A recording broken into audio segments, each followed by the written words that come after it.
Ok, shalom, bien-aimés frères et sœurs, que le Seigneur vous bénisse richement, là où vous nous recevez à cette heure. Et nous sommes heureux d'être devant vos petits écrans, devant vos téléphones, dans vos maisons, sur vos comptes Facebook, pour essayer de parler un peu de la part de notre Seigneur Jésus-Christ. S'il y a une écriture sur laquelle nous pouvons nous baser ce soir, c'est de dire Galates 1 chapitre 8, Galates chapitre 1 verset 8 et 9, où il est dit: même si un ange vient du ciel et qui vous annonce un autre évangile, que celui que vous avez reçu de nous, qu'il soit anathème, qu'il soit maudit. Mais nous ne sommes pas là pour maudire les gens, nous sommes là pour essayer un peu d'apporter la lumière sur la parole de Dieu par rapport à toutes les questions qui nous sont posées. Nous sommes conscients et nous savons bien que les questions nous viennent de partout. Je reçois des questions sur Facebook, sur WhatsApp et de partout par rapport à l'actualité dans le monde du message. C'est vrai que nous faisons passer nos prédications et nos synthèses sur les forums, les jeunes du message s'interrogent, et aussi nos prédications en direct à partir de l'église. Et cela fait que les gens nous posent des questions de toutes tendances et de partout. Et vu l'urgence et les besoins qu'il y a dans les enfants de Dieu, nous nous sommes dit qu'il serait mieux que nous puissions faire en sorte que l'on apporte la lumière au milieu de notre connaissance. Ce n'est pas que nous connaissons tout, nous allons essayer de dire ce que nous pensons être la vérité par rapport à la Bible et aussi au message du temps de la fin. Sans plus tarder, j'aimerais ici rappeler que tout le monde sait bien qu'il y a des problèmes. Dans le monde du message, il y a une guerre que nul ne semble ignorer, tout le monde est conscient de cela. Il y a les questions des problèmes de gauche à droite, il y a de malentendus, des incompréhensions qui nous ont amenés des fois à dire des paroles choquantes et blessantes à l'endroit de certaines personnes qui des fois sont vieux dans le ministère, plus âgés en âge, et nous perdons le contrôle jusqu'à les traiter de tous les noms. Je pense qu'en tant que chrétiens, il y a de ces principes que nous devons respecter, que nous devons suivre pour que les choses soient équilibrées. Donc, premièrement, nous devons savoir que le respect aux aînés est un principe qui s'impose erga omnes. Tout le monde est appelé à respecter l'autre de façon mutuelle. Je dois du respect aux aînés, comme on nous apprenait en droit que toutes les professions arabes s'apprennent à genoux. Donc, c'est pour faire référence aux prêtres catholiques. Si vous êtes un prêtre, vous devez apprendre tout à genoux. Donc, les sacerdoces ont porté les habits, des tenues qu'on appelait, c'est comme la robe. C'est comme ça qu'on dit, la profession arabe s'apprend à genoux. Donc, dans le sens du respect, nous devons savoir que tout s'apprend. On n'est pas déjà mature ou âgé ou adulte. Il y a un départ, une ligne de conduite qu'on doit suivre pour arriver à un certain niveau. Donc nous devons savoir que le respect est une obligation à tous et à toutes. Nous devons nous respecter, surtout respecter les anciens. Deuxièmement, j'ai dit que malgré nos différences, nous devons pas aller au point de nous injurier les uns les autres sur les réseaux. Parce que tel a dit, tel a fait, on prétend connaître, c'est vrai, que dans les messages, tout le monde a le livre du maître. Ça veut dire,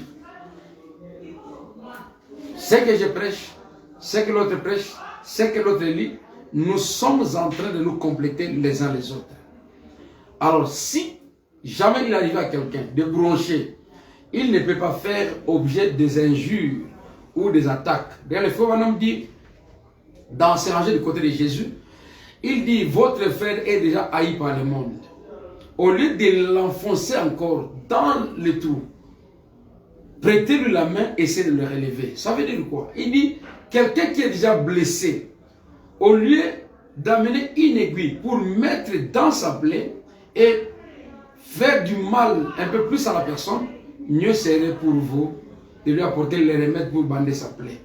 Donc, enlevons d'abord cet esprit qui nous a envahis, de nous entretuer sur les réseaux sociaux, commencer à nous injurier mutuellement. Ça n'arrange pas et ça n'honore pas le message. Pour le respect que nous avons de Dieu, le frère Branham dit que même un prêtre catholique, nous lui devons du respect. Même tout celui qui touche à la Bible est votre frère. Et dans le monde du message, nous devons retenir que l'horaire, naturellement, est humaine. Era humanum est, dit-on.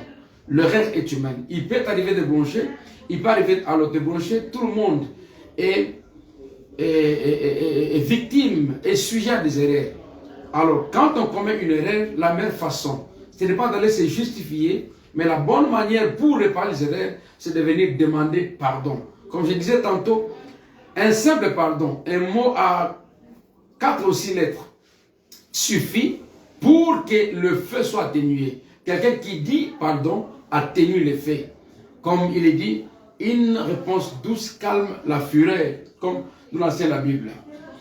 Donc nous sommes ici, je dirais encore, nous devons savoir qu'au même titre que tous les anciens, les croyants du message, nos pères dans la foi, tous ceux que nous avons reçus comme conducteurs, comme bergers, comme guides au Congo,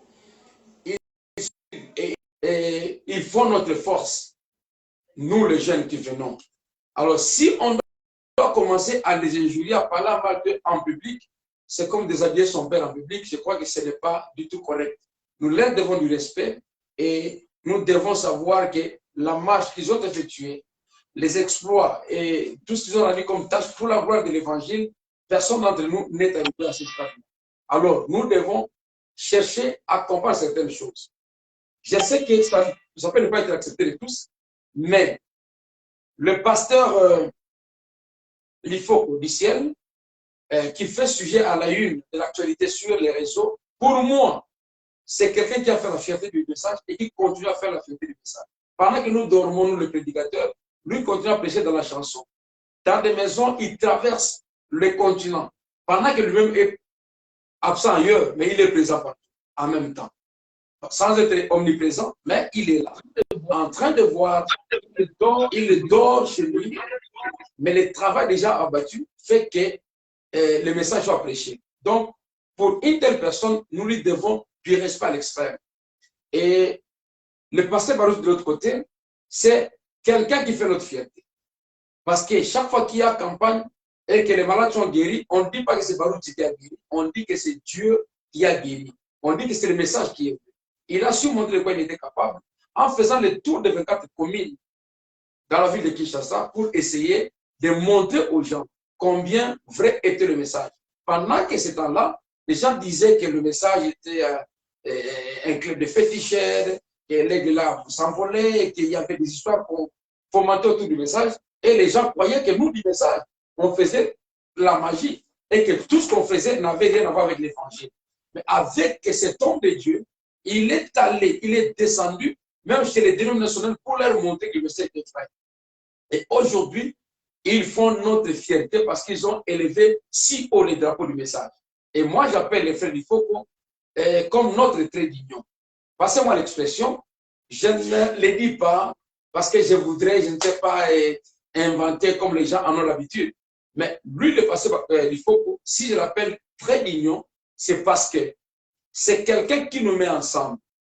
Peu importe la tendance, nous écoutons ces chansons. Tous, nous nous réunissons autour du message des chansons des frères Lifoko comme étant un officier de l'armée céleste qui prend les devants et qui fait qui amène la troupe vers la victoire. Alors, ne cherchons pas à mettre ces gens-là à vivre à couteau tiré pour que les diables en tirent profit et gloire. Si nous voulons avancer avec Dieu, en tout cas, respectons les gens que Dieu nous a donnés.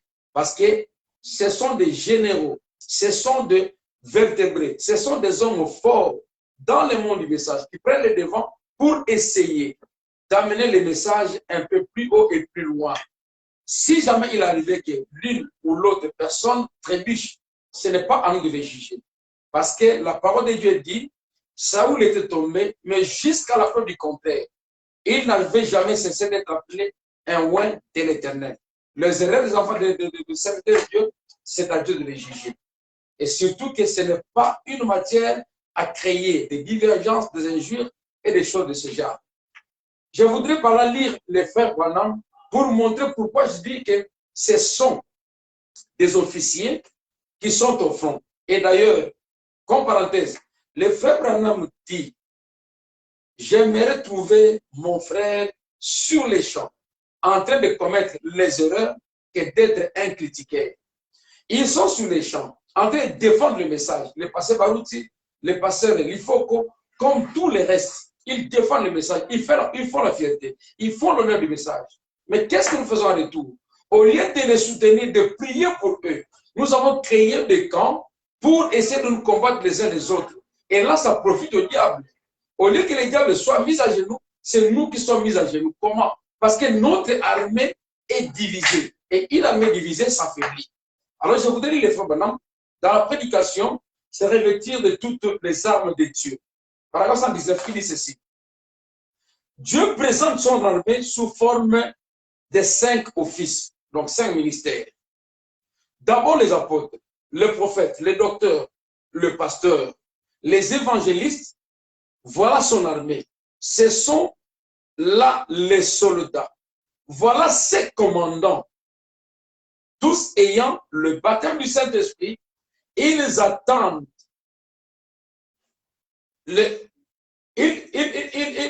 ils attendent, excusez la lecture, ils attendent là pour affronter l'ennemi sur n'importe quel terrain où il se présente, pour affronter l'ennemi avec la parole de Dieu. Amen, dit le prophète. Se soutenant les uns les autres, avec lui, le capitaine en chef, pas là au fond, ici, au-dessus, là derrière, mais en eux. C'est cela l'armée. Donc l'armée de l'Éternel, c'est Dieu agissant dans les Éphésiens 4. Et si nous, Église, chers frères et sœurs, nous nous mettons à affronter ces deux groupes de gens, à les confronter les uns les autres, nous affaiblissons notre armée. Et c'est le diable qui en tire profit, c'est le diable qui profite de l'occasion pour essayer un peu de nous rendre ridicules. Mais gloire à Dieu, nous sommes chrétiens, je crois que tout le monde va se rattraper par rapport à cette émission. Je n'enseigne à personne, je ne fais rien, mais je voudrais quand même qu'on se mette d'accord sur certains points. Là où la parole dit oui, nous dirons. Là où la parole dit non, nous dirons non. Pourvu que nous puissions avancer dans l'harmonie. Parce que la révélation n'a jamais été collective. Aujourd'hui, tu peux ne pas croire comme moi, demain, il peut t'arriver de croire comme moi. Mais ensemble, tenons-nous main dans la main, soutenons-nous les uns les autres et avançons jusqu'à conquérir le terrain. Qu'aucun centimètre ne soit abandonné ou oublié. Parce que, de temps anciens, le message était prêché jusqu'à aujourd'hui. Peu importe la révélation qu'un de nous a amenée, si vous parlez du message et que vous présentez le message tel que apporté par les prophètes, le message produit toujours ses effets. Avec sa puissance, son autorité, et Dieu nous montre réellement que le message est là. Mais à cause de nos différences, ça paraît aux yeux des autres comme si le message perdait sa puissance. Mais c'est une parenthèse parce que le message ne perdra jamais son autorité ni sa puissance. Malgré nos divergences, le message restera tel qu'il est prêché et aura la même puissance. Écoutez, comment les diables nous haïssent? C'est sur base de simples déclarations. Il est parvenu à nous emballer. Les déclarations, d'un côté, le pasteur Barouti, de l'autre côté, le pasteur Lifoko, et beaucoup de gens. Les diables en ont profité pour essayer de nous diviser. Et nous nous sommes laissés emporter pendant que la guerre, le combat fait rage. Au lieu de nous tenir main dans la main pour essayer d'affronter les diables et de les vaincre. Voilà qu'il nous haït. Nous sommes à genoux pendant que lui règne et domine sur nous. Toutes les discussions qu'il y a sur les réseaux sociaux, ça tire gloire au diable et non à notre Dieu. Dieu aime la communion, il aime l'unité. Si nous aimons les uns les autres, c'est alors que nous allons élever encore plus haut l'étendard divin, les drapeaux célestes, la parole de Dieu. Maintenant, si la possédée de la parole de Dieu est respectée, c'est de dire, va vers ton frère. Je crois que celui qui aurait pensé que le passé Barouti avait commis une erreur, n'allait pas prendre ça pour brandir sur les réseaux sociaux. Si quelqu'un avait l'esprit de Dieu et pouvait penser que le passé Lifoko a commis une erreur et que ce dernier n'avait pas coupé un morceau de sa pensée pour placer sur les réseaux, il n'y aurait pas de problème. Tous, nous avons échoué parce que nous avons voulu contourner la parole de Dieu. L'Écriture qui dit, va vers ton frère. Si on va vers le frère, on parle, on partage, le frère va s'humilier, il dira, oui, tu as raison. Mais quand ça va déjà sur les réseaux sociaux et qu'il sera créé des camps pour se mettre à nous injurier, nous critiquer, nous insulter les uns les autres, je pense que c'est pour les diables que nous sommes en train de servir, pas pour notre Dieu. L'amour s'est envolé de nos cœurs. On commence à changer un jour sur un jour, parole méchante sur parole méchante, et nous ne savons pas où est-ce que nous allons. Il suffit, ces petits mots appelés pardon, et il est dit qu'une réponse douce calme la fureur. Toute la fureur qu'il y a, si seulement quelqu'un peut répondre et dire pardon, je crois que cela atténuerait la situation et les choses redeviendraient normales comme ça a toujours été. Les frères Branham prenaient sur la communion. Les frères Branham ne voulaient pas qu'il y ait des barrières nationales. Les frères Branham voulaient que nous puissions être un et que nous puissions évoluer comme des chrétiens, des frères et sœurs. Une autre écriture ici, le frère Branham, j'entends le vif du sujet. Le pasteur Balouti avait dit quelque chose qu'il a déjà arrangé. Ça n'a plus d'impact. J'ai corrigé ça. Et à mon avis, il n'avait pas dit j'ai corrigé Branham, et lui-même a dit aussi que c'était un lapsus de langage. Parce que la phrase qu'il utilisait, il a dit j'ai corrigé ça. Et quand moi j'ai pris ça, j'ai dit à l'église, ceux qui suivent nos prédications en ligne savent de quoi je parle. J'ai dit peut-être qu'il y avait un frère noir qui avait trouvé une fiancée blanche et qui est allé voir son pasteur, je ne sais pas, ou qui est allé voir le pasteur pour lui poser la question, mais pasteur, je voudrais me marier à telle personne, et on m'a laissé entendre que le frère Branham aurait interdit qu'un blanc se marie à un noir. J'utilise le 1-1 parce que les humains. Alors, peut-être que le pasteur aurait répondu à la personne, non, non, c'était une erreur. Il aurait peut-être corrigé la personne. Ça, c'est comme ça que je l'ai dit. Mais lui-même, quand il s'est défendu, il a reconnu que c'était un lapsus de langage. Il ne pouvait pas corriger les prophètes. Depuis que moi, j'ai reçu de ces enseignements, je ne l'ai jamais entendu prétendre corriger les prophètes.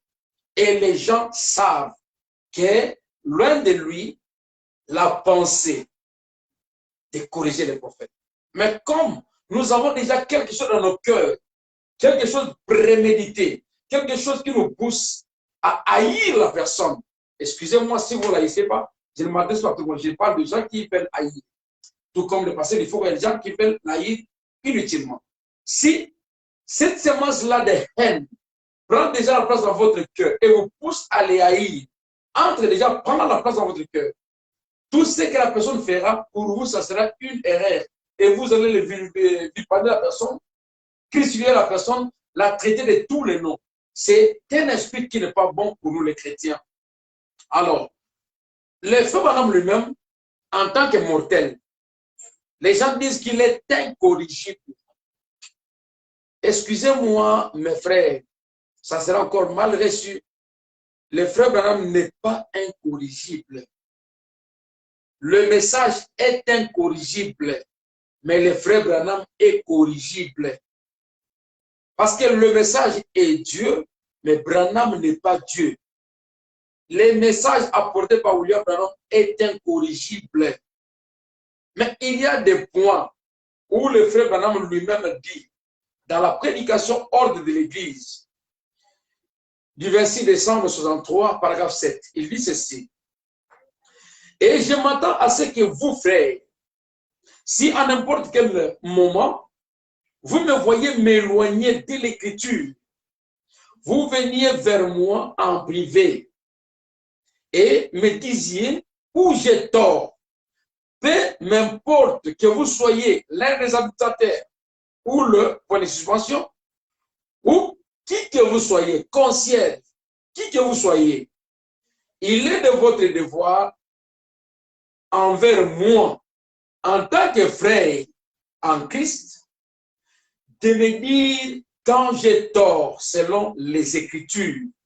S'il y a une question, asseyons-nous et tirons cela au clair ensemble. Donc, à entendre le frère Branham, il est corrigible.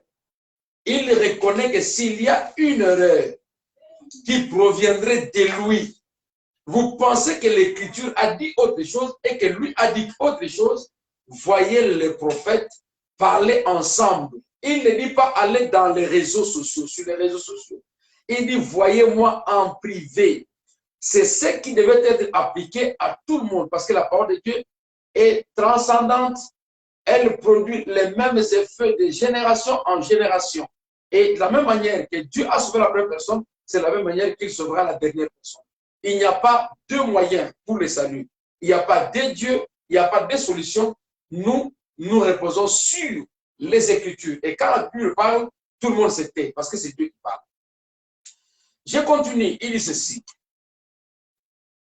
Par rapport à tout ce qui avait été dit, il y a des questions phares qui m'ont été posées. Il y a encore une autre citation. Je voudrais vraiment m'atteler à cela avant d'entrer dans le vif du sujet. Si vous lisez le COD, tome 2, COD, tome 2, page 797, le paragraphe 245, soit les questions et réponses numéro 1 du 23 août 1964, les questions et réponses numéro 1 du 23 août 64. Le frère Branham, notre prophète, dit ceci.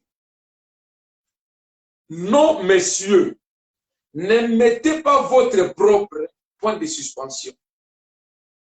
Tout homme ou toute femme qui ajoute quoi que ce soit à ce que j'ai dit, ne croit pas ce que j'ai dit.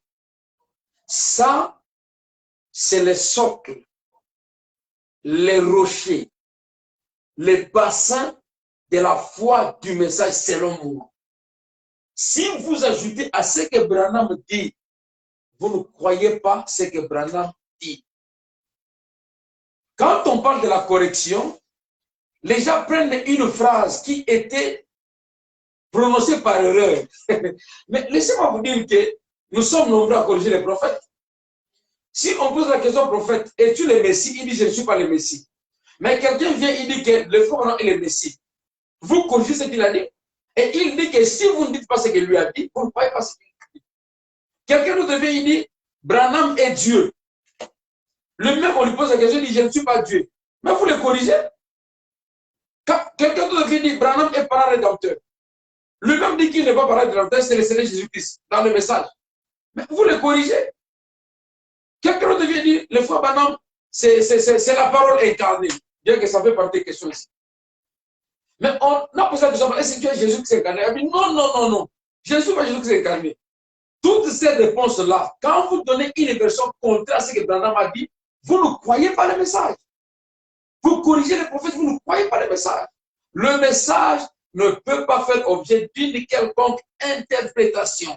La parole de Dieu doit être respectée telle que Dieu nous l'a prononcée, Dieu nous l'a donnée, telle que nous l'avons reçue. Et ici, Branham dit, celui qui ajoute ne croit pas ce qu'il dit. Quand les gens disent, Jésus est déjà venu, ça crée débat. Oui, acceptons leur opinion. Mais si on doit rentrer dans la logique ici des choses, lui-même jusqu'à 65, on lui pose la question, il dit que Jésus n'est pas encore venu, il attend la venue. Maintenant, vous dites qu'il est déjà venu. Vous corrigez les prophètes. Quelqu'un dira que les ténèbres ne sont pas révélés. Oui, il y a des citations. Beaucoup de citations qui disent que les ténèbres ne sont pas révélés. Mais quand on lui pose à lui les messagers de l'air, la question de savoir, est-ce que les tonnerres sont-ils révélés ou pas? Branham est clair. Il dit c'est révélé dans le sceau. Mais si vous refusez que les tonnerres ne sont pas révélés, vous les corrigez. Et il dit aussi dans le citat de l'Église, vers la fin là, que le messager de Malachie 4 vient accomplir deux choses. La première chose, c'est de ramener le cœur des enfants à leur père. Et la deuxième chose, c'est de révéler les sept mystères cachés dans les 7 sceaux. Les 7 tonnerres d'Apocalypse 10. Bon, s'il lui dit ça, c'est la mission du prophète. Et vous croyez qu'il est le prophète qui l'a dit. Vous doutez, vous dites non, non, non, ce n'est pas révélé. Vous corrigez les prophètes. Donc arrêtons de faire des syllogismes, des déductions philosophiques autour de la parole de Dieu. Nous devons croire la parole telle que Dieu nous l'a donnée, telle que nous l'avons reçue. sans faire des compromis ou s'attacher à une pensée quelconque. S'attacher à une pensée, c'est créer la détermination. Face à la situation, on a posé la question. Le frère Branham dit que le pasteur est comme une sentinelle. Il veille sur tout ce qui est dit, tout ce qu'on injecte sur la parole de Dieu pour essayer d'apporter la lumière.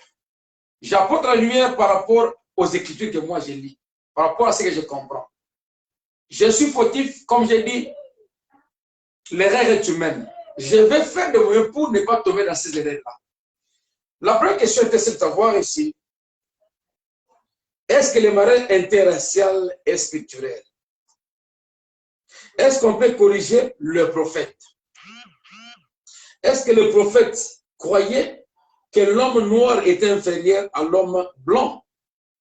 Je sais que ces questions qui me sont posées viennent de déclarations de l'ancien, du doyen, le pasteur Baruti Kasongo, Bindia de Léonard. La première question était de savoir sur le mariage interracial. Pour commencer, quand les gens parlent de ce mariage interracial, dans la défense qu'ils projettent, qu'ils présentent sur les réseaux, ils parlent du mariage mixte. J'aimerais d'abord que cet équivoque soit ôté. Il y a une nette différence entre le mariage mixte et le mariage interracial.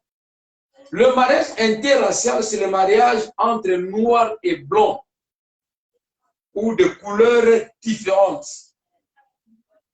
Le mariage mixte, c'est le mariage entre croyants et non-croyants. Que Dieu bénisse le pasteur Kaoumbéa pour cette lumière qu'il venait d'apporter sur le mariage. Il dit les petites choses que nous ajoutons tordent l'essence complète de la parole de Dieu. Quand le frère Branham dit mariez-vous entre croyants, nous ajoutons à côté de croyants du message.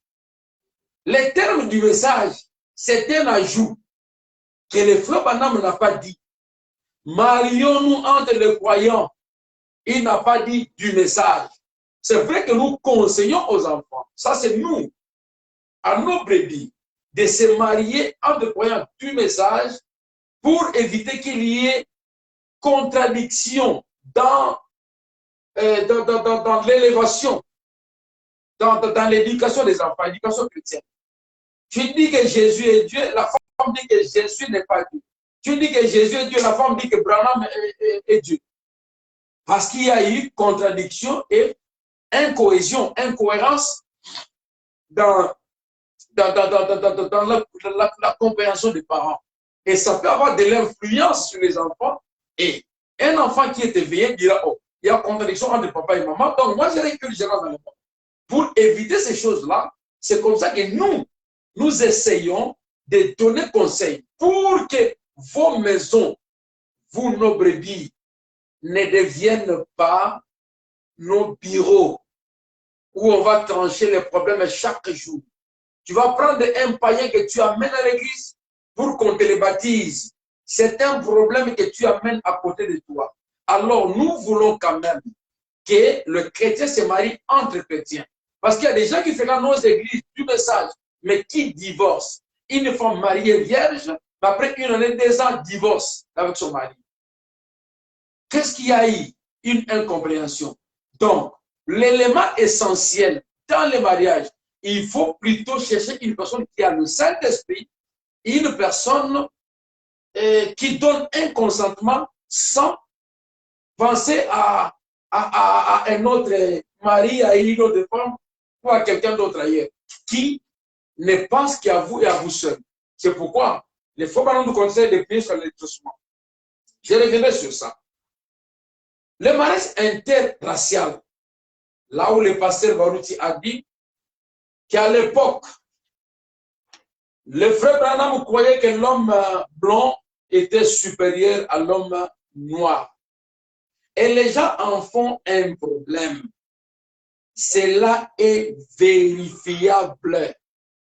Cela est vérifiable. Tout le monde a suivi l'histoire, tout celui qui veut la culture, qui veut connaître. connaît l'histoire de Barack Obama, le président honoraire des États-Unis d'Amérique. Ce président était né d'un père kényan et d'une mère américaine. Mais ce président-là n'était pas accepté, son père n'était pas accepté à cause de la ségrégation raciale. Si vous allez sur le setup du message de Frère Branham, vous faites la recherche sur ségrégation raciale, vous verrez qu'il y aura une panoplie de citations où les faux parler qui, au nord, il y avait la ségrégation raciale. Au nord, au nord, au nord. Il ne fait que répéter ça. Donc, il y avait un décalage entre le noir et le blanc. C'est vérifiable aujourd'hui. En Afrique du Sud, où nous sommes ici, comment pouvez-vous expliquer qu'avec l'apartheid, 2,8% de la population blanche ou blonde, je ne sais pas le blanc, puisse conquérir 87% des terres au détriment de tous les noirs qui restent? C'est parce que l'homme noir se croit inférieur. Si aujourd'hui, ici, dans un pays où la xénophobie fait le buzz, un noir se promène, on lui pose des questions sur ses papiers qu'il détient chaque jour, matin, midi, soir, dans tous les points. Et on arrête. Mais un blanc sans papier à cause de sa peau, le policier noir a même peur de l'approcher. Jusqu'à aujourd'hui. Et pendant les années où les frères Branham prêchaient, ce sont les années où les blancs sont venus coloniser l'Afrique. Comment voulez-vous que quelques gens qui viennent dans un paquebot, ils s'emballent, ils viennent en Afrique, à 5, 6, 10, ils commencent à vous coloniser, prendre les noirs en Afrique, les amener même à, les amener de l'autre côté en Europe, aux États-Unis, ailleurs, pour aller servir d'esclaves. Tout ça, ce sont des réalités palpables. L'homme noir lui-même est complexé devant les blancs. C'est naturel. C'est naturel. L'homme noir est complexé, c'est naturel. Ce n'est pas parce que le pasteur Barouti a dit ça que ça devient le bon. Tout le monde le sait. Et le frère Branham n'était pas de la peau noire. Et cette peau-là, comme il a posé la question, pourquoi est-ce qu'on n'a pas dit que les jaunes ne se marient pas avec le rouge? Que les jaunes ne se marient pas avec les blancs? Entre eux, c'est passable et c'est normal. Mais entre nous, la race noire, et eux, ça devient un problème. Cette notion de race, je lirai les frères Branham, mais c'est une matière abondante. On ne doit pas juste laisser là comme si on ne veut pas se cultiver. Non. Quand on parle de la race, il ne s'agit pas de la couleur de peau. La race a une connotation large et trop vaste même. J'aimerais vous donner un exemple. Nous sommes Congolais. Les Congolais, les Camerounais, les Ivoiriens, et tout ce monde-là, les Camerounais, nous sommes de la race bantou. Ici,